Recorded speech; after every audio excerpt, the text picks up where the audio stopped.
మహేష్ గారు, వెంకట్ గారు, ఒక్క నిమిషం. రామచంద్ర నాయక్ గారు, మీది ప్రేక్షక పాత్రనా దీంట్లో 42% బీసీ రిజర్వేషన్ల అంశంలో?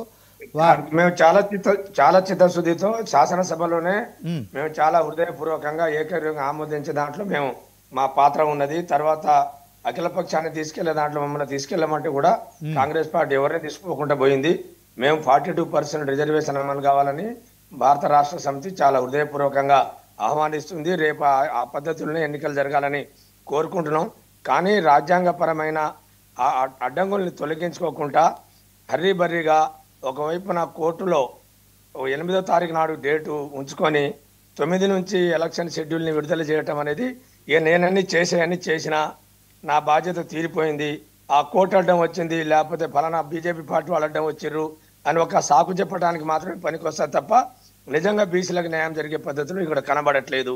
అట్లాగే ఇంతకుముందు మహేష్ గారు చెప్పారు, తెలంగాణ రాష్ట్రం వచ్చిన తర్వాత మొట్టమొదటి శాసనసభ కావచ్చు, శాసన మండలి కావచ్చు, 2 ప్రోటోకాల్ పోస్టులు స్పీకర్ కానీ చైర్మన్ కానీ భారత రాష్ట్ర సమితి ఆ రోజు కేసీఆర్ గారు బలహీన వర్గాలకే ఆయన కంటే పెద్ద ప్రోటోకాల్ అది. గవర్నర్ తర్వాత రాష్ట్రపతి తర్వాత ఉండే స్పీకర్ చైర్మన్ పోస్టులు కూడా బీసీలకు ఇచ్చిర్రు. అది గమనంలో పెట్టుకోవాలి. బలహీన వర్గాలకు ఏమైనా చేసిరంటే గతంలో ఎన్టీ రామారావు గారు చేశారు, ఇప్పుడు కేసీఆర్ గారు చేశారు. ఇవాళ కాంగ్రెస్ పార్టీ ఇచ్చిన మాటకు నిలబెట్టుకోవడం కోసం పోరాటం చేస్తుంది. అది ఎంతవరకు సఫలీకృతం అవుతుంది అనేది మనం వేచి చూడాలి.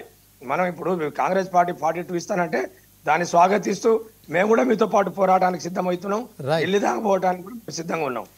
ఓకే రామచంద్ర నాయక్ గారు, థ్యాంక్ యూ. మల్లేశ్వర్ గారు, ఫైనల్గా ఈ ఎలక్షన్స్ జరుగుతాయా? మరి ఎన్నికల షెడ్యూల్ అయితే మరి టెక్నికల్గా ఎప్పుడైనా షెడ్యూల్ ఇస్తారు. సో దీంట్లో మరి మహేష్ గారు చెప్తున్నట్టు రేపు పొద్దున ఎలక్షన్స్ అయిపోయిన తర్వాత కూడా కోర్టు మరి వాళ్ళ ఎన్నిక చెల్లదంటూ కూడా తీర్పు వచ్చే అవకాశం